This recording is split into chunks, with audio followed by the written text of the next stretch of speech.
अस्सलाम वालेकुम। मेरी आवाज़ आ रही है बेटा सबको? Can you hear me? जी sir. Okay.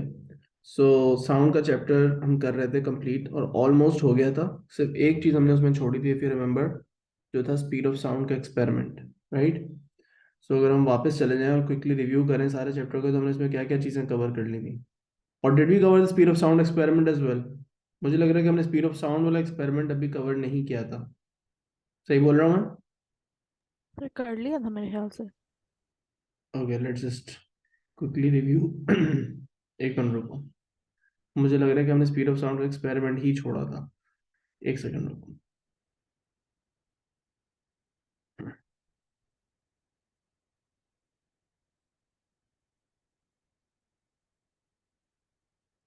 I'll have to stop the sharing and reshare the screen again.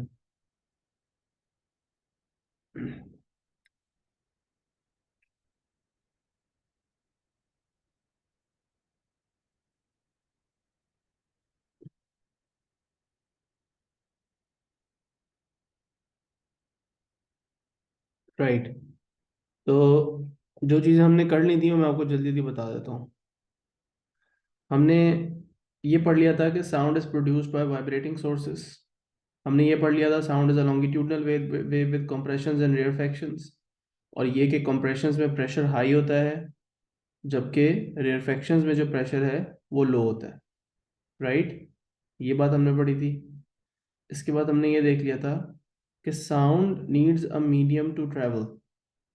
इसका मतलब है कि वैक्यूम में साउंड ट्रैवल नहीं कर सकता। साउंड को एक ऐसा मीडियम चाहिए जिसके पार्टिकल्स होते हैं। So you need a solid और अ गैस और a liquid to travel through. उसके बाद हमने बेल जार एक्सपेरिमेंट जो है वो यूज़ किया था to demonstrate that sound needs a medium and it can not travel in vacuum. उसके बाद हमने ये देखा था कि साउंड को जो ऑडिबल रेंज ऑफ फ्रीक्वेंसीज है साउंड की ह्यूमंस के लिए, वो वो 20 हर्ट्ज से लेके 20,000 हर्ट्ज की फ्रीक्वेंसीज हैं। उसके बीच में ह्यूमन साउंड सुन सकते हैं, उससे ज़्यादा और कम फ्रीक्वेंसीज के साउंड ह्यूमंस नहीं सुन सकते।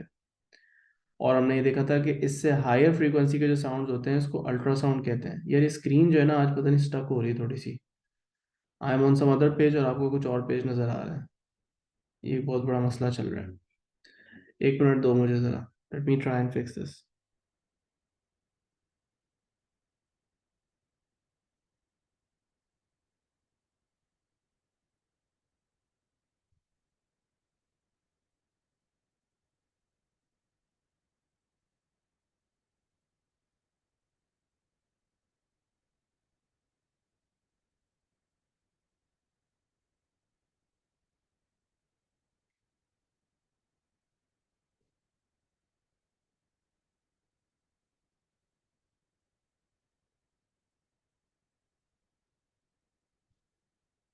Okay, now you can see the screen, but again वही मसला आ रहा है कि मैं जो स्क्रॉल कर रहा हूँ वो आपको नज़र नहीं आ रहा।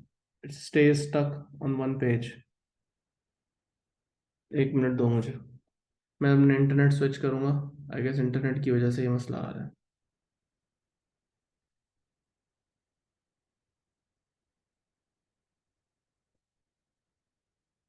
Give me 1 minute, I switch over the internet to the other one and then फिर उसके बाद आगे कंटिन्यू करते हैं। Sorry for the delay.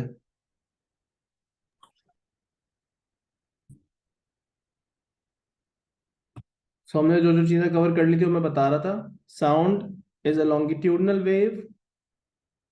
Sound has compressions and rarefactions. It needs a medium to travel. Bell jar experiment was done to show how sound needs a medium to travel. Audible range of frequencies 20 hertz से 20,000 hertz होती हैं for humans. उससे ज़्यादा और उससे कम frequencies के sound humans नहीं सुन सकते। 20,000 hertz से ऊपर की frequency को हम ultrasound कहते हैं। लाउडनेस ऑफ साउंड डिपेंड करती है साउंड के एम्पलीट्यूड पे। पिच ऑफ साउंड डिपेंड करती है साउंड की फ्रीक्वेंसी पे। हायर फ्रीक्वेंसी होगी तो हायर पिच का साउंड होगा, और लाउड साउंड जो है उसका एम्पलीट्यूड ज़्यादा होगा। और याद रखो जब साउंड की फ्रीक्वेंसी ज़्यादा होगी तो एट द सेम टाइम उसकी वेवलेंथ भी कम होगी। Echo is the reflection of sound. हमने चेक किया था कि साउंड जो है वो भी लॉ ऑफ रिफ्लेक्शन को ओबे करता है, और हमने इस एक्सपेरिमेंट को यूज़ किया था उसे शो करने के लिए that it obeys the law of reflection. Speed of sound की टिपिकल वैल्यूज हमने कहा था हमें याद होनी चाहिए। एयर में वो स्लोएस्ट ट्रैवल करता है, लिक्विड में उससे ज़्यादा फास्ट और सॉलिड में सबसे ज़्यादा फास्ट। और उसकी टिपिकल वैल्यूज जो सामने लिखी हैं वो आपको याद होनी चाहिए। ये वाला एक्सपेरिमेंट अभी हमने नहीं देखा था, ये वाला एक्सपेरिमेंट भी अभी हमने आई गेस नहीं देखा था। यूजेस ऑफ अल्ट्रासाउंड जो है वो हमने कवर कर लिए थे कि स्कैनिंग में अल्ट्रासाउंड कैसे यूज होता है, क्लीनिंग में अल्ट्रासाउंड कैसे यूज होता है, और सोनार के अंदर अल्ट्रासाउंड कैसे कवर होता है, कैसे यूज होता है। अब मुझे जरा याद कराना कि हमने ये वाला एक्सपेरिमेंट क्या कर लिया था या नहीं किया था, बिकॉज आई एम श्योर मुझे लग रहा है कि हमने नहीं किया था। हु डज रिमेंबर्स एग्जैक्टली कि हमने किया था या नहीं किया था? हमारा, do you remember if you were in the last class did this और नॉट? ये कर लिया था। और ये वाला? ये भी कर लिया था। ओके, पक्का? बाकी भी कोई कंफर्म कर दे? यस, हमारे दोस्त सिंह, हमने दोस्त सिंह भी डिड इट। चलो, तो इसका मतलब ये हुआ कि हमारा साउंड का चैप्टर कंप्लीट हो गया था, और मैंने आप लोगों को कुछ क्वेश्चंस भी इसके बता दिए थे कि टॉपिकल करने हैं। नाउ एज आई सेड कि ये बहुत ही रिलेटिवली आसान सा चैप्टर है, तो इसके एज सच इतना ज़्यादा प्रॉब्लम नहीं आना चाहिए पास पेपर्स करते हुए। किसी को कोई इशू आया पास पेपर्स करते हुए या कोई प्रॉब्लम आया, तो मुझे डेफिनेटली जो है वो आप अपनी क्वेरीज जो है वो सामने रखो, और मुझे जो है वो व्हाट्सएप पे सेंड करो, ताकि मैं आपको वो क्लियर करूँ। But I want you guys, ये वाहिद एक दो चैप्टर्स हैं जिनके मैं पास पेपर्स खुद से अभी क्लास में नहीं करवा रहा और आपको बोल रहा हूँ कि इनको कर लो। बाकी तो आपको पता है हम सारे टॉपिक्स के क्लास में पास पेपर्स करते हैं पहले, ठीक है? थोड़ा सा हमें टाइम का भी ख्याल रखना है कि सिलेबस वाले जो टॉपिक्स हैं उनको कवर कर सकें। तो इसके बाद जो हमारा सिलेबस में टॉपिक है उसका नाम क्या है? Electric charge. इलेक्ट्रिक चार्ज का टॉपिक जो है उससे अब हमारा ऑफिशियली इलेक्ट्रिसिटी वाला बेसिकली सेक्शन जो है वो स्टार्ट हो गया, ठीक है? इस टॉपिक के अंदर हमें जो चीज़ें कवर करनी है वो आपके सामने यहाँ रखी है, ठीक है? इलेक्ट्रिक चार्ज का टॉपिक हम स्टार्ट कर रहे हैं, और ये वाली चीज़ें जो है वो हमें कवर करनी है। So let's quickly go over the learning outcomes. दो टाइप्स के पॉजिटिव और नेगेटिव चार्जेस होते हैं, और उनका जो यूनिट होता है वो कूलम्स होता है, ये आपको पता होना चाहिए। Like charges like charges repel करते हैं, अनलाइक चार्जेस अट्रैक्ट करते हैं, ये आपको पता होना चाहिए। Experiment to show charging by friction, ये पता होना चाहिए आपको। Explain the friction charging of solids by friction, that it involves a net transfer of electrons. Describe electric fields. State the direction of electric field, और वो क्या describe करती है समझाएं। इलेक्ट्रिक फील्ड की कुछ पैटर्न्स हैं जो आपको डिस्क्राइब करने आने चाहिए और ड्रॉ करने आने चाहिए। एग्जाम्पल्स ऑफ कंडक्टर्स और इंसुलेटर्स आपको याद होनी चाहिए, और एक्सपेरिमेंट बताना आना चाहिए between a conductor and insulator.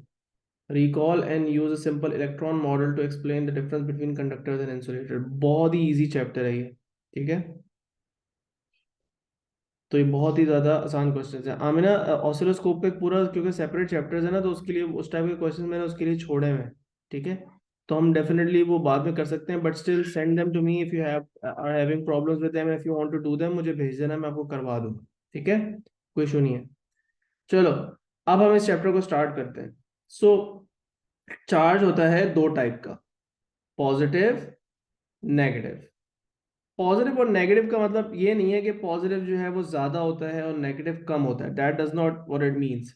It's just simple nature of charge. जैसे आपका साउथ पोल होता है मैग्नेट का,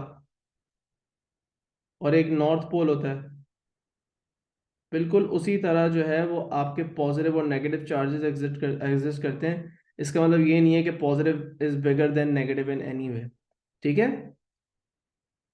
चार्ज का जो ऐसा यूनिट है वो होता है कूलम्स, जिसको आप कैपिटल सी से मेंशन करते हो। तो जब आप चार्ज की वैल्यू मेंशन करते हो तो उसके एंड पे कूलम सी, कैपिटल सी वाला सिंबल जो है वो मेंशन करना होता है।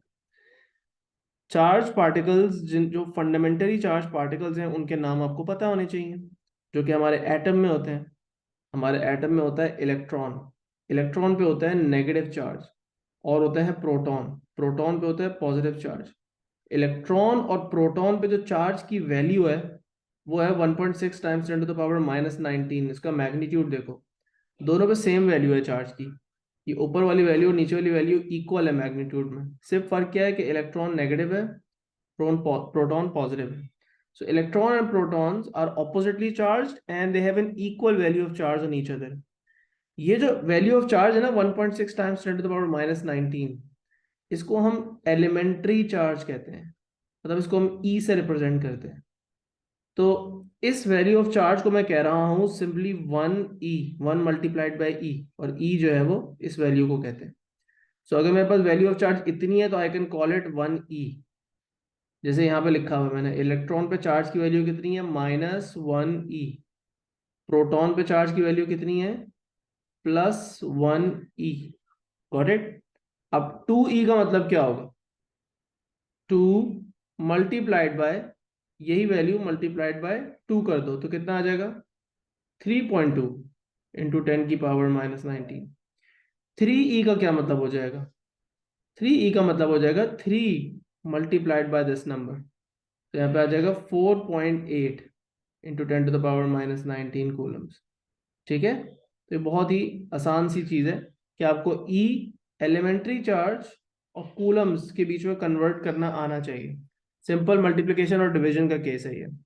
Got it. ना, अब एक सिंपल सा प्रॉब्लम है आपके सामने, इसको जरा खुद हम सॉल्व करने की कोशिश करते हैं। ठीक है, so read the question carefully. पहले क्वेश्चन को पढ़ो। 1 कूलम ऑफ चार्ज, या समझ लो -1 कूलम ऑफ चार्ज को अक्यूमुलेट करने के लिए मुझे नंबर ऑफ इलेक्ट्रॉन्स कितने चाहिए होंगे। 1 कूलम ऑफ चार्ज के लिए how many electrons would you need. Let me rephrase the problem और let me give you another similar problem like this, ताकि आप उसको भी सॉल्व कर सको। अगर मैं आपको कहता हूं कि यार एक एप्पल जो है, 1 एप्पल, वो है 200 ग्राम्स का, राइट। तो मुझे कोई बता सकता है कि 1000 ग्राम्स, या समझ लो 1 केजी, 1 केजी में कितने एप्पल्स होंगे, 1 केजी में कितने एप्पल्स होंगे। 5 apples. 5 एप्पल्स। 5 एप्पल सही आंसर है। कैसे 5 एप्पल्स होंगे, क्योंकि 200 ग्राम्स को हम, अगर हम पहले तो यूनिट चेंज कर लें तो हम पहले ये कह सकते हैं कि 200 ग्राम्स बेसिकली मीन्स 0.2 केजी। अब ये जो अननोन नंबर ऑफ एप्पल्स हैं, नंबर ऑफ एप्पल्स में जो ढूंढना चाह रहा हूँ, can I do that with cross multiplication. मतलब कि वन को 1 केजी को 1 एप्पल से मल्टीप्लाई किया, 1 इंटू 1 लेफ्ट साइड पे आ गया और राइट साइड पे n मल्टीप्लाइड बाय 0.2 आ गया।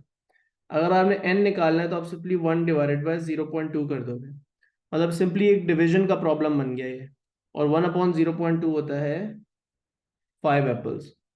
1 Apple 0.2 KG, 2 apples 0.4 KG, 3 apples 0.6, 4 apples 0.8, 5 apples 1 KG. 1 KG के लिए आपको 5 एप्पल्स चाहिए। क्या आप इसी तरह का प्रॉब्लम, हम ये ऊपर वाला प्रॉब्लम भी इसी तरह का नहीं है। आपको पता है कि एक इलेक्ट्रॉन पे वैल्यू ऑफ चार्ज कितनी होती है, एक इलेक्ट्रॉन पे वैल्यू ऑफ चार्ज होती है,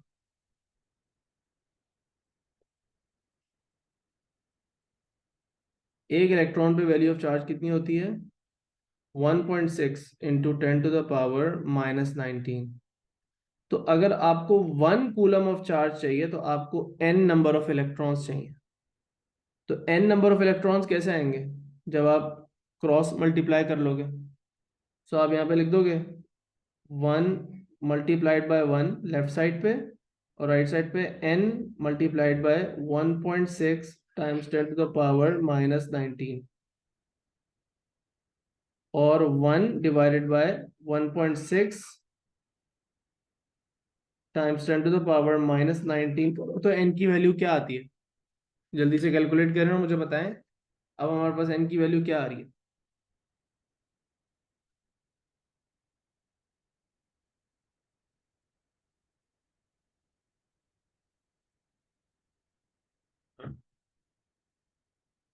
तो what is the value of n, how many electrons.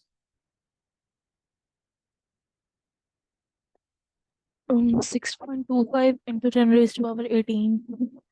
सही। तो हमारे पास आंसर आ रहा है 6.25, right. 6.25 into 10 to the power 18 electrons. So essentially क्योंकि इलेक्ट्रॉन पे एक चार्ज की वैल्यू बहुत छोटी थी. The value of charge on an electron was very small. Therefore, you needed a huge number of electrons, a billion electrons, right? आपको billion electrons चाहिए थे just to get 1 coulomb of charge, right? And उसके साथ -1 इसलिए लिखा होता है क्योंकि नेगेटिव चार्ज है, क्योंकि इलेक्ट्रॉन्स जो है वो नेगेटिवली चार्ज होते हैं. Are we clear? तो ये बात समझ गए. अब आगे चलते हैं.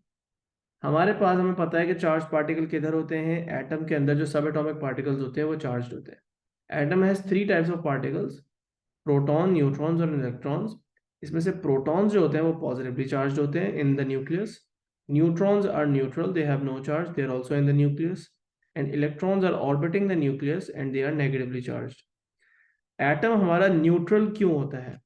Why is an atom neutral? Because जो हमारा प्रोटॉन है और जो इलेक्ट्रॉन है उस पे इक्वल वैल्यू ऑफ चार्ज है.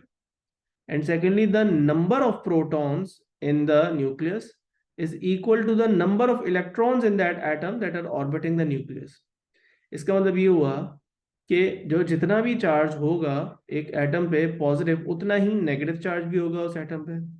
तो वो चार्ज कैंसिल आउट हो जाएगा और ओवरऑल एटम जो है वो हमारा न्यूट्रल होगा. But then if an atom loses an electron, if an atom loses an electron, what will happen? It will now have more positive protons than negative electrons. तो वो जो पॉजिटिव और negative का डिफरेंस है उसकी वजह से overall our atom will become positively charged by losing electrons. And if it gains an electrons, then it will have more negatively charged electrons than the positively charged protons. So overall the atom will be negatively charged. Basic laws of electrostatic. कोई भी object, कोई भी overall body अगर positively और negatively charged है तो वो एक दूसरे पे फोर्सेस लगा सकती हैं. Charged bodies will exert forces on each other, and you just need to remember a couple of things about those forces. If the charges are opposite, then the forces will be attractive. Both objects will attract each other.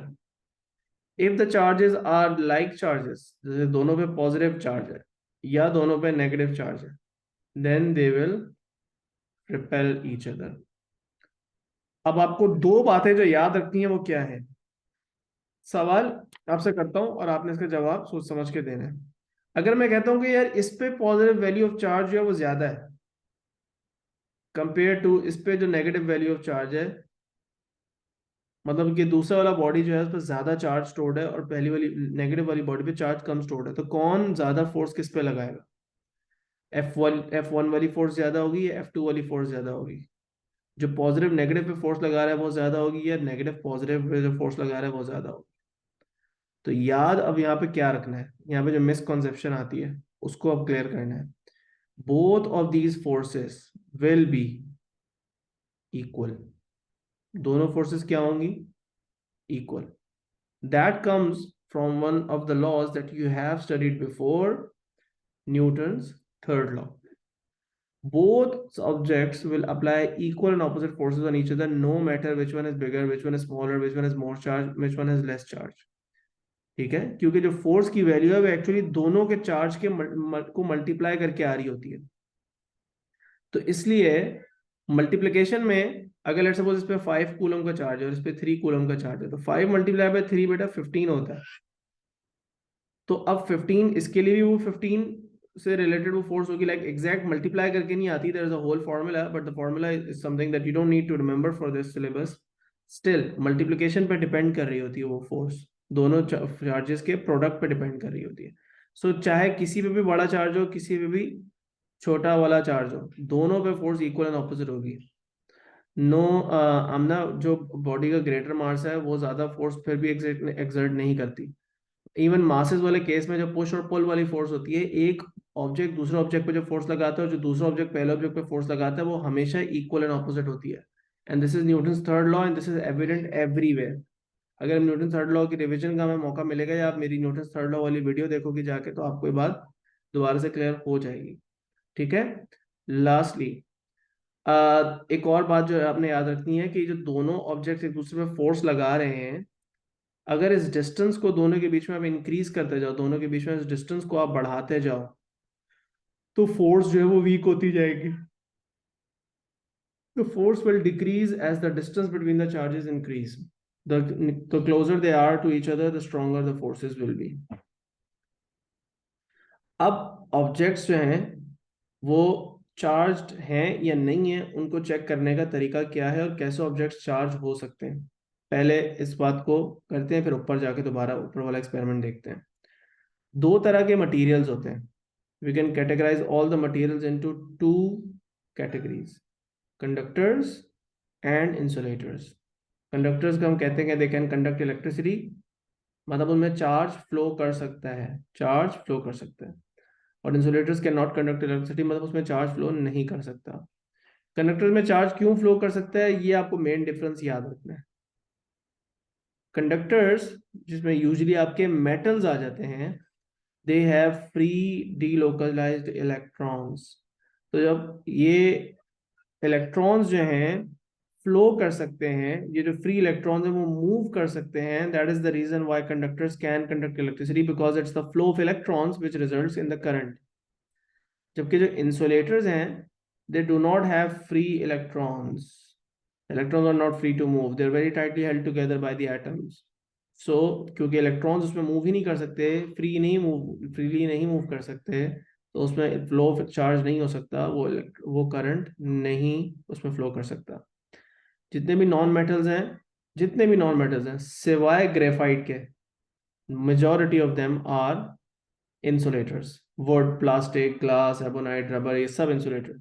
जितने भी metals हैं they are good conductors mostly, ठीक है. But some metals are better conductors than other. The best examples are copper, gold and silver. They are the most best conductors amongst metals. इनको charge करने के लिए, conductors को charge करने के लिए जो मेथड यूज होता है उसे हम इंडक्शन का मेथड कहते हैं, electrostatic induction. This process is not in the syllabus any more. पहले ये सिलेबस का पार्ट होता था, पास पेपर में इसके बहुत सारे आपको क्वेश्चंस नजर आएंगे with metal spheres and metal rods, but they are not part of the syllabus anymore, so the process is not there anymore. जो इंसुलेटर्स को चार्ज करने का तरीका है वो है charging by friction, which is still part of the syllabus and which is pretty straightforward, जिसको भी हम देख लेते हैं. ओके, अब मेरे पास चार्जिंग बाय फ्रिक्शन कैसे हो रही है इसको देख लेते हैं. और ये सिर्फ और सिर्फ इंसुलेटर्स के लिए वर्क करती है, ठीक है. जब आपके पास दो ऑब्जेक्ट्स हैं, सपोज करो दोनों इंसुलेटर्स के बने हुए ऑब्जेक्ट. कौन से ऑब्जेक्ट्स हैं, एक मेरे पास सिल्क क्लॉथ है, मेरे पास एक सिल्क का क्लॉथ है, और मेरे पास एक ग्लास की रॉड है. Before rubbing them both of them are neutral. मैंने प्लसेस और माइनसेस से कैसे ये बात डिपिक्ट की है कि ये सिल्क और ग्लास रॉड दोनों न्यूट्रल हैं. इस डायग्राम से प्लसेस और माइनसेस से कैसे पता चल रहा है कि ये दोनों न्यूट्रल है. हाँ, हाउ एम आई शोइंग कि ये न्यूट्रल है. इस डायग्राम को दोनों चार्जेस प्रेजेंट है. मैंने जो प्लसेस और माइनसेस बनाए हैं दोनों के ऊपर वो इक्वल नंबर्स में बनाए हैं. इसी तरह ग्लास रॉड के ऊपर भी जो मैंने जितने प्लसेस बनाए उतने ही माइनसेस बनाए हैं, which basically conveys the idea that both of them are uncharged. What are they? They are both uncharged. Then after you rub them together, due to friction का word mention करना है आपने, and then you have to mention some of the electrons from one of the body's surface will transfer to the other body's surface. ये friction की वजह से होगा. और जब ऐसा हो जाएगा तो एक बॉडी के पास अब इलेक्ट्रॉन्स ज्यादा आ गए. कौन सी बॉडी के पास अब इलेक्ट्रॉन्स ज्यादा आ गए, अगर इलेक्ट्रॉन्स सिल्क से ग्लास में जा रहे हैं तो ग्लास के पास अब इलेक्ट्रॉन्स ज्यादा हैं. क्या इसका मतलब ये हुआ कि इसके सारे प्रोटॉन्स खत्म हो गए? Is that what it means? Obviously not. It has the same number of protons as it had before, लेकिन अब उसके पास इलेक्ट्रॉन्स जो है वो क्या है, एक्सेस में है, एक्स्ट्रा इलेक्ट्रॉन्स हैं. सो एक्स्ट्रा इलेक्ट्रॉन्स होने का मतलब ये हुआ कि ये बॉडी ओवरऑल एक नेगेटिवली चार्ज्ड ऑब्जेक्ट की तरह बिहेव करेगी. Yes, I have drawn minuses only on the body, but that does not mean कि बॉडी पे सिर्फ नेगेटिव चार्ज एग्जिस्ट करता है. Every single atom has protons as well as electrons over here, but there are just a few more electrons on the surface which makes it behave as a positively charged or as a negatively charged body. Similarly, the silk cloth still has positive as well as negative charge, but overall charge uska positive hai because it has lost some of the electrons. So overall वो positively charged body की तरह behave करेगी. Is that simple and straightforward? जो body gain करती है वो positively charge lose negatively charge हो जाती है, और जो बॉडी लूज करती है इलेक्ट्रॉन्स को वो पॉजिटिवली चार्ज हो जाती है. अब आपने एक बहुत सिंपल और छोटी सी बात याद रखनी है, जिसको आपने थ्रू आउट दिस चैप्टर बहुत केयरफुली इस बात को देखना है जब भी आप कोई भी क्वेश्चन सॉल्व करोगे, किसी सवाल का भी जब आंसर. नेवर एवर से के प्रोटॉन्स ट्रांसफर हो रहे हैं या पॉजिटिव चार्ज ट्रांसफर हो रहा है. Never ever. Why?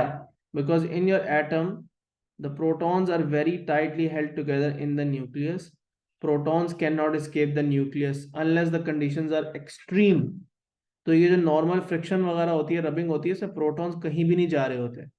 So never ever से कि प्रोटॉन्स ट्रांसफर हो, बिकॉज प्रोटॉन्स ट्रांसफर नहीं होते, इलेक्ट्रॉन्स ही ट्रांसफर हो रहे होते हैं. The entire chapter involves only the transfer of electrons only, not the transfer of protons in any case whatsoever. ठीक है. अब आप शो कैसे कर सकते हो कि कोई ऑब्जेक्ट पॉजिटिवली चार्ज है और कोई ऑब्जेक्ट नेगेटिवली चार्ज हुआ है फ्रिक्शन के थ्रू? सिंपल से एक्सपेरिमेंट है मेरे पास दो एग्जैक्ट सेम रॉड्स हैं, दोनों पॉलीथीन की हैं. दोनों को मैंने एक सेम क्लॉथ से रब किया है, सिल्क के क्लॉथ से या आई डोंट नो कॉटन का क्लॉथ है, दोनों को मैंने उससे रब किया है. क्योंकि दोनों सेम मटेरियल की बनी हुई है तो वो दोनों क्लॉथ के साथ सेम तरीके से बिहेव करेंगी. May be both of the rods become positively charge, let's just say. ठीक है, क्योंकि सेम मटेरियल की बनी हुई है और क्लॉथ के साथ वो सेम तरीके से बिहेव करेंगी. But what ever it is, कि इन पे कौन सा चार्ज है या नहीं है मुझे आंखों से देख के तो नजर नहीं आएगा ना. मैं कैसे चेक कर सकता हूँ कि इस पे कौन सा चार्ज है और इस पे कौन सा चार्ज है? बहुत सिंपल तरीका है. I have to check whether they are attracting और repelling each other. So in order to check for that I will suspend one of the rods from the thread. इस तरह एक पेपर स्ट्रिप लगा लो. ठीक है, एक के ऊपर ये पेपर स्ट्रिप लगा ली, ऊपर से इसमें से होल करके थ्रेड पास कर दिया, टाई कर दिया. So now this rod is free to move and free to rotate, freely hang कर रही है. दूसरी वाली रॉड इसके करीब लेकर आऊंगा. If they repel, what does that show? That both of them have the same charge. And let's suppose अगर ये वाली रॉड कोई डिफरेंट मटेरियल की होती और इस पे होता नेगेटिव चार्ज और उस पे होता positive charge, then they might have attracted. तो अगर अट्रैक्शन होती तो इससे पता चल जाता है कि दोनों पे ऑपोजिट चार्ज है. तो this is a simple experiment to demonstrate कि किसी भी ऑब्जेक्ट पे क्या चार्ज है और वो चेक कैसे किया जा सकता है. ऑल राइट, अच्छा जी आगे चलते हैं. हमने अर्थिंग का कॉन्सेप्ट वैसे तो टेक्निकली इस चैप्टर का पार्ट नहीं है, बट इसको क्विकली समझ लेते हैं. देखो, अगर आपके पास कोई भी इंसुलेटर है, वो चार्ज बाय फ्रिक्शन हो रहा है, फ्रिक्शन से थ्रू वो चार्ज हो जाता है. लेकिन जो आपका कोई भी जो कंडक्टर है ना, वो फ्रिक्शन से चार्ज क्यों नहीं होता? अगर ये मेटल की रॉड होती और उस पर आप क्लॉथ रब करते तो वो चार्ज हो जाती, लेकिन उसका चार्ज उस पर रहता नहीं, वो डिस्चार्ज हो जाती फौरन से. बिकॉज आपके जो कंडक्टर्स है ना, वो इजीली अर्थ हो जाते हैं. अर्थ का मतलब होता है, अर्थिंग का इशू होता है.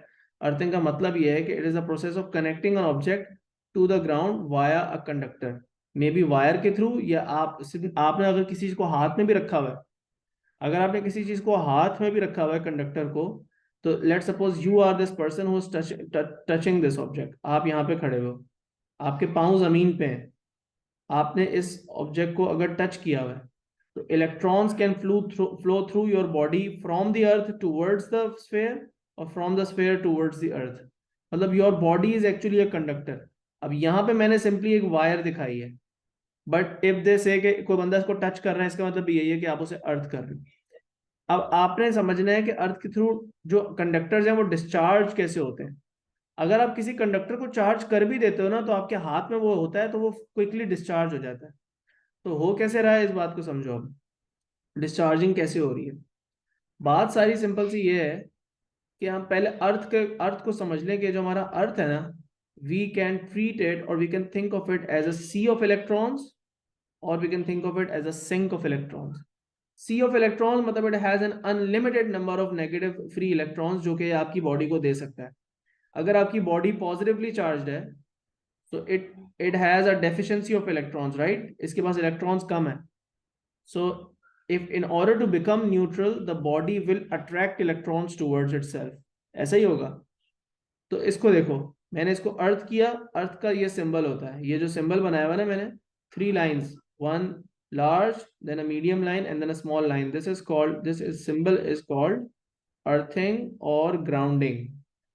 अब होगा क्या कि अर्थ से जो फ्री इलेक्ट्रॉन्स हैं, they will get attracted through the wire and they will travel in this direction. And जितने भी इलेक्ट्रॉन्स इसमें आएंगे वो अपना पॉजिटिव चार्ज को कैंसिल आउट करना शुरू कर देंगे. भाई ये पॉजिटिव क्यों है? Why is it positive to begin with? Because it has some deficiency of electrons. अगर नीचे से इलेक्ट्रॉन्स उस डेफिशिएंसी को आके बैलेंस आउट कर देते हैं, राइट, तो हमारा जो चार्ज स्फीयर है वो न्यूट्रलाइज हो जाएगा, डिस्चार्ज हो जाएगा. तो यहाँ पे earth is acting as a sea of electrons. अब हम अर्थ को as a sink of electrons भी ट्रीट कर सकते हैं. If your body is negatively charge, तो जाहिर सी बात है उसे न्यूट्रल होने के लिए इलेक्ट्रॉन्स को रिपेल करना पड़ेगा और इलेक्ट्रॉन्स को देना पड़ेगा, अपने एक्स्ट्रा इलेक्ट्रॉन्स लूज करने पड़ेंगे ताकि उसके अंदर प्रोटॉन्स और इलेक्ट्रॉन्स बराबर हो जाए और वो न्यूट्रल हो जाए. In this case the earth acts as a sink of electrons. मतलब इसमें आप जितने इलेक्ट्रॉन्स डालने डाल सकते हो. So what happens is, if your body is negatively charged, why is it negatively charged? Because it has some extra electrons that it needs to get rid of. So extra electrons travel in this direction. और वो जो extra electrons है, जब वो चले जाएंगे अर्थ में, तो ये body neutralize हो जाएगी. And that's it. ठीक है? Now the last thing in this chapter is electric fields. आप लोगों ने स्कूल के अंदर डेफिनेटली देखा होगा कि एक मैग्नेट जो होता है, उसके अराउंड अगर आप आयरन फाइलिंग्स स्प्रिंकल करो या मैग्नेट के अराउंड कंपास रखो तो वो उनको अफेक्ट करता है. Why is that? Because a magnet has a magnetic field around it. उसके बारे में भी हम पढ़ेंगे. बट सिमिलरली जो आपके चार्ज्ड ऑब्जेक्ट है ना, उसके अराउंड जो रीजन ऑफ स्पेस होता है उसको इलेक्ट्रिक फील्ड कहते हैं. So a region of space around a charged object is an electric field, just like a region of space around a magnet is a magnetic field, and just like a region of space around Earth or planets or stars, जो कि बहुत massive bodies हैं, उनके around कौन सी field होती है? Gravitational field होती है, राइट? अब ग्रेविटेशनल फील्ड किस चीज के अराउंड होती है? A gravitational field is a field that exists around anything that has a mass. True? कोई भी चीज, चाहे छोटे से छोटा पार्टिकल भी हो, अगर उसका मास है तो उसकी ग्रेविटेशनल फील्ड होगी, but it will obviously be very very weak. The gravitational field is only strong enough to attract bodies around planets and stars and moons and मतलब bigger bigger जो bodies होती है हमारी वहां पे.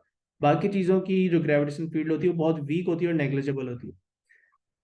इलेक्ट्रिक फील्ड कौन सी bodies के around होती है? जिन पे चार्ज होता है. कोई भी ऑब्जेक्ट या कोई भी पार्टिकल जो कि चार्ज है उसके अराउंड कौन सी फील्ड होगी? Electric field. And electric fields are usually strong by default, इतनी वीक नहीं होती. छोटा सा भी चार्ज होगा किसी बॉडी के अराउंड तो वो जो उसकी इलेक्ट्रिक फील्ड होगी उसके अराउंड वो बाकी चार्ज ऑब्जेक्ट को अच्छे खासे तरीके से रिपेल या अट्रैक्ट कर सकती है. ठीक है? So we define the electric field as a region of space around a charge object in which other charged objects will experience an electrostatic force. So it's a region of space around a charged object. ये वो charge object है जिसके around ये reason बनाया हुआ मैंने लाइनों से. और इसमें जो अदर चार्ज ऑब्जेक्ट्स हैं like this and like this and like this, they will experience attractive और रिपल्सिव फोर्सेस. ठीक है? Now there are some electric field patterns which you should be able to sketch and draw and understand by yourself. सबसे पहले आपके पास अगर एक isolated positive charge है, if you have an isolated positive charge, तो उसकी इलेक्ट्रिक फील्ड पैटर्न इस तरह का रेडियल पैटर्न होता है. And the arrows will all be going away from the positively charged isolated charge. If you have a negative point charge, isolated point charge मतलब एक particle है नेगेटिव, तो उसके अराउंड जो इलेक्ट्रिक फील्ड होगी वो बिल्कुल इसी तरह होगी जैसे पॉजिटिव वाले के अराउंड थी.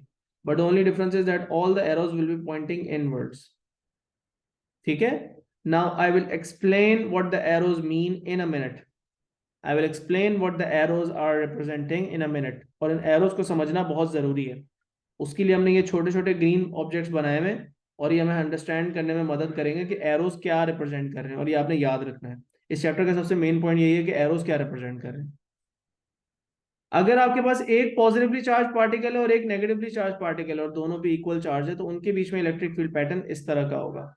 So you have lines coming out of the positively charged object, and they're all going into the negatively charged object. Simple.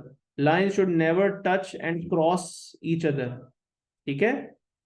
इसके बाद हम बात करते हैं, अगर आपके पास दो सेम लाइक चार्जेस हो, जैसे ये भी पॉजिटिव और ये भी पॉजिटिव है, तो फील्ड पैटर्न इस तरह का बनेगा जैसा आपके सामने है। और इसमें सारी लाइनें इससे भी बाहर जा रही हैं और इससे भी लाइनें सारी अवे जा रही हैं। तो lines are always going away from the positive and always going towards the negative. Okay. अगर ये दोनों नेगेटिव चार्ज होते तो सेम ऐसा ही पैटर्न बनता, लेकिन सारे जो एरोज हैं वो अंदर की तरफ जा रहे होते। अब है मेरे पास आइसोलेटेड पॉजिटिवली चार्ज स्फेयर, एक मेटल का स्फेयर है बड़ा सा और वो पॉजिटिवली चार्ज है। उसके अराउंड फील्ड पैटर्न एग्जैक्टली वही है जैसे एक पॉजिटिव पार्टिकल के था। नेगेटिवली चार्ज स्फेयर है, इसके अराउंड फील्ड पैटर्न बिल्कुल वही है। बस आपने याद ये रखना है कि आपने लाइनें अंदर नहीं लेके जानी, लाइनें आपने बाहर से ही बनानी है, अंदर नहीं बनानी स्फेयर के। ठीक है। Toward away from the positive and towards the negative, just like always. अगर आपके पास एक पॉजिटिव स्फेयर है और एक नेगेटिव स्फेयर है, तो उसके बीच में वही फील्ड पैटर्न जो आपने जैसे यहाँ पे बनाया था उसी तरह का फील्ड पैटर्न यहाँ बना हुआ है, बट स्फेयर के अंदर नहीं बना ली लाइनें। ठीक है। अगर आपके पास दो लाइक चार्जेस वाला स्फेयर है, तो वही फील्ड पैटर्न जो यहाँ बन रहा था वही फील्ड पैटर्न है, बट स्फेयर के अंदर लाइनें मत बनाना। और क्योंकि ये पॉजिटिव है तो लाइनें इससे अवे जा रही हैं और इससे भी अवे ही जा रही हैं। अगर ये दोनों नेगेटिव होते तो ये सारी लाइनें अंदर की तरफ हो जाती, शेप सेम रहती पैटर्न की। अगर आपके पास एक प्लेट है जो कि पॉजिटिवली चार्ज है, मेटल की प्लेट है जो कि पॉजिटिवली चार्ज है, और एक मेटल की प्लेट है जो कि नेगेटिवली चार्ज है, और वो दोनों प्लेट्स को आप एक दूसरे के सामने रखो, तो what you get is a uniform electric field where the lines are all straight and parallel in equal distance from each other. अब यूनिफॉर्म इलेक्ट्रिक फील्ड का क्या मतलब है, इस बात को समझते हैं। What I want you to do is, सारे पैटर्न्स आपने देख लिए, ये पैटर्न्स आपको सारे आने चाहिए। एसेंशियली ये तीन तीन ही पैटर्न थे, एक दो तीन चार और ये पांचवा। ये जो स्फेयर्स वाले हैं, ये वाले ये वाले ये वाले और ये वाले, ये तो पॉइंट चार्जेस के ही रिपीट हैं शेप्स। ठीक है। तो वैसे यहाँ पे 8 या 9 डायग्राम्स बने हुए हैं। एसेंशियली ये 8 या 9 नहीं है, आप कह लो कि इनमें से आप 4 माइनस कर दो तो ये 5 डायग्राम्स ही हैं। ठीक है। Now I want you to read these 3 lines before we move forward. 1 2 3, I want you to read these 3 points very carefully and then we will discuss these points.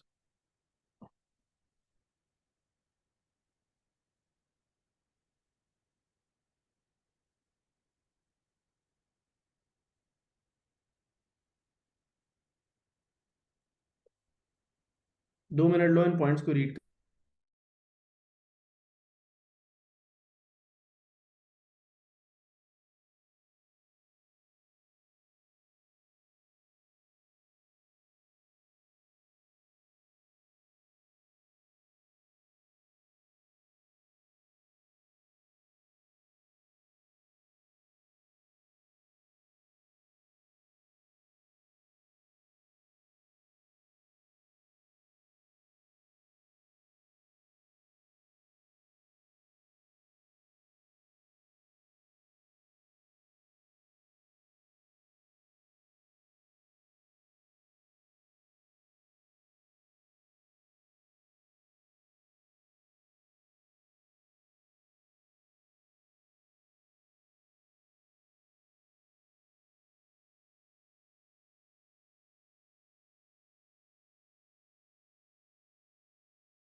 Done, sir.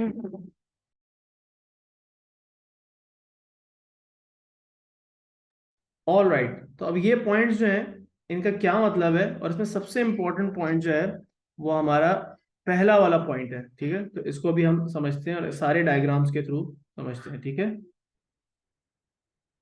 Give me a minute. All right, let's start now. So पहली बार ये लिखी हुई है कि जो field lines की जो डायरेक्शन है ना, ये जो फील्ड लाइंस की एरोज बने हुए हैं, ये बेसिकली ये दिखाते हैं कि किसी भी पॉजिटिव चार्ज के ऊपर एक एक्सटर्नल पॉजिटिव पार्टिकल अगर फील्ड में आ जाता है बाहर से, जैसे कि ये एक फील्ड बनी हुई है, राइट? इस फील्ड के अंदर ये एक पार्टिकल है, ये एक पार्टिकल है, ये एक पार्टिकल है, ये बाहर से आ गए पार्टिकल्स। तो हम ये देखना चाह रहे हैं कि ये जो फील्ड है एसेंशियली वो बता ये रही होती है कि कोई भी अगर पॉजिटिव पार्टिकल बाहर से आ जाता है फील्ड में, तो उस पर फोर्स किस डायरेक्शन में लगेगी। देखो इलेक्ट्रिक फील्ड में किसी भी पॉजिटिव पार्टिकल पे, किसी भी पॉजिटिव या नेगेटिव पार्टिकल पे फोर्स लगती है। याद सिर्फ ये रखना है कि जिस डायरेक्शन में लाइंस जा रही हैं, that is basically the direction in which the positive particle will be experiencing a force. अब तो यहां पे आपके पास ये पॉजिटिव पार्टिकल है, इस पे फोर्स किस डायरेक्शन में लग रही है? Obviously it is away from the positive plate and towards the negative plate. Makes sense? But you can also think of it like this, that the direction of electric field is in this direction, and that is also the direction of the force on a positively charged particle. Similarly, look at this particle. This is also positive, और इस पे ये force इसी direction में लग रही है along the field lines.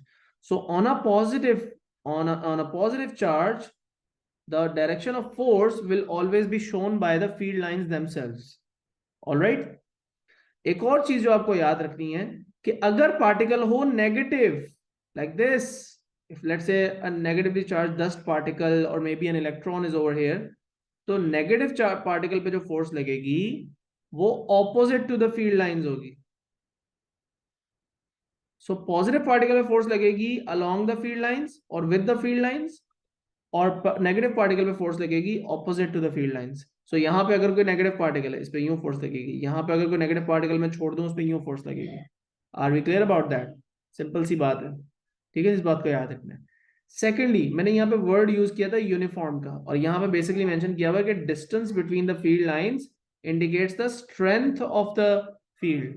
अगर लाइंस फार अपार्ट है तो फील्ड वहां पे वीक है, अगर लाइंस क्लोजर टुगेदर है तो फील्ड वहां पे स्ट्रांग है। बट यहाँ पे फील्ड है यूनिफॉर्म। यूनिफॉर्म का मतलब ये हुआ कि इस फील्ड की स्ट्रेंथ ऑल ओवर एक ही स्ट्रेंथ है। इसका मतलब ये हुआ कि यहाँ पे या यहाँ पे या यहाँ पे या यहाँ पे या यहाँ पे या यहाँ पे, everywhere the field strength is the same, and that is why the gap between the lines has been kept the same.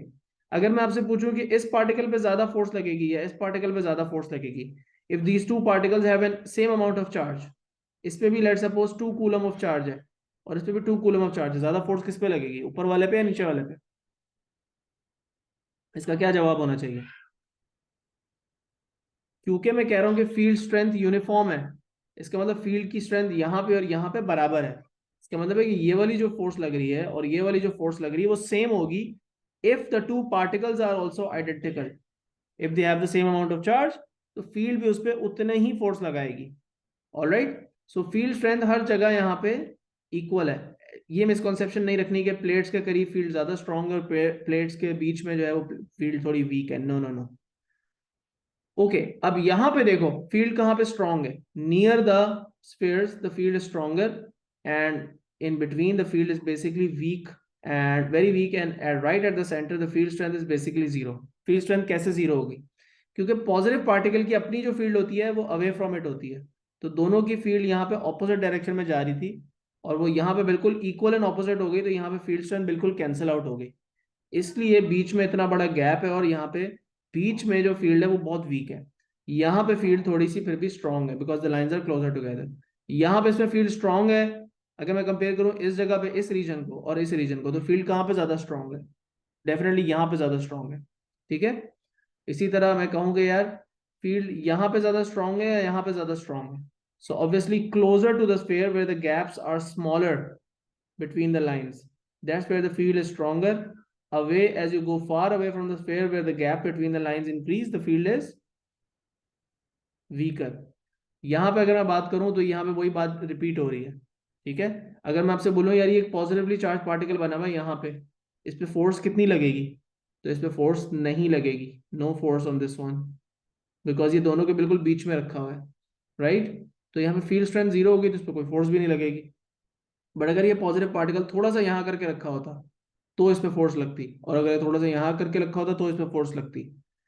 अब हम बात करेंगे यहाँ पे इस वाले पैटर्न की। यहाँ पे फील्ड सबसे ज्यादा स्ट्रॉन्ग कहाँ पे? प्रॉब्ली यहाँ पे इन रीजन में फील्ड बहुत ज्यादा स्ट्रॉन्ग है, लेकिन यहाँ पे और यहाँ पे फील्ड थोड़ी सी वीक है। Now you have to understand how to mark the direction of the force in a field like this.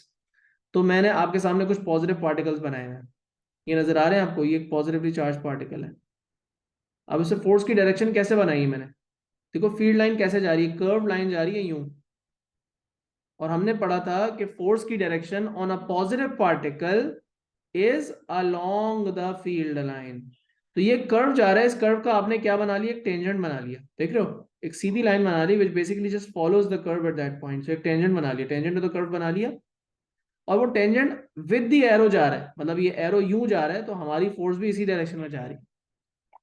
यहाँ पे देखो, यहाँ पे एक कर्व्ड एरो जा रहा है यूं करके, ब्लू वाली लाइन यूं जा रही है, तो इधर एक पॉजिटिवली चार्ज पार्टिकल है। इससे आपको बोले यार फोर्स की जरा एरो तो ड्रॉ कर दें, तो क्या करना है, सिंपली बस यूं करके फोर्स बना देंगे टेंजेंट टू द कर्व। लेकिन अब इस वाले पार्टिकल को देखो, इस पे चार्ज है नेगेटिव, अब इसमें भी टेंजेंट टू द कर्व ही बन रहा है, ये कर्व है, इसका टेंजेंट बना है, but I have drawn that opposite to the field lines, because negative particle पे जो फोर्स लगती है वो opposite to the field line होती है, और पॉजिटिव पार्टिकल पे जो फोर्स लगती है वो अलोंग द फील्ड लाइन होती है। So it's that simple. इसलिए हमारे एरोज जो है वो यूं बने हुए थे, arrows are showing you the direction of the force on a positive charge. और अगर आपको नेगेटिव पार्टिकल में फोर्स बतानी है तो आप इसका बिल्कुल ऑपोजिट एरो कंसिडर कर लो, ठीक है। And the gap between the field lines represent the what, they represent the strength of the field. The smaller the gaps, the stronger the field. अब यहाँ से onwards मैं notes में तो ये pages upload कर दूंगा, but these are no longer part of the syllabus. The application of electrostatics, जैसे कि spray painting, precipitator, photocopier, dangers of electrostatics, they're not there anymore. ठीक है। चार्जिंग बाय इंडक्शन, ये सब चीजें जो है ना, ये पुराने सिलेबस का पार्ट है, तो ये मैंने एंड वाले पेजेस पे शिफ्ट कर दी थी और इनको मैंने नहीं इंक्लूड किया आज के लेक्चर में, ठीक है। So this is the whole chapter, ये एक और हमारा चैप्टर कंप्लीट हो गया। एंड अगेन इसके जो पास पेपर्स आप खोलोगे तो आपको बहुत सारी चीजें ऐसी मिलेंगी जो पुराने सिलेबस का पार्ट है। And this chapter is really really small now, like really बहुत छोटा सा चैप्टर है ये, ठीक है। तो ये जो हमारा इलेक्ट्रोमैग्नेटिक स्पेक्ट्रम था उससे भी समझ लो हल्का और छोटा चैप्टर है। इसका अगला जो चैप्टर है वो भी बहुत आसान है, मैग्नेटिक सिंपल मैग्नेटिज्म वाला, बस इसी इसी तरह का चैप्टर है। But except studying about charges will be talking about north and south poles and magnetic field, ठीक है। तो उसको हम अगली क्लास में खत्म कर लेंगे, और फिर कुछ कंबाइंड क्वेश्चंस कर लेंगे इसके और चैप्टर के दोनों के, and then we will move forward towards current electricity, ठीक है। फिर वहां से थोड़ी हमें दोबारा मेहनत करनी पड़ेगी और पास्ट पेपर्स बहुत प्रैक्टिस करने पड़ेंगे। चलें जी, see you in the next class, अल्लाह हाफिज़। Allah Officer.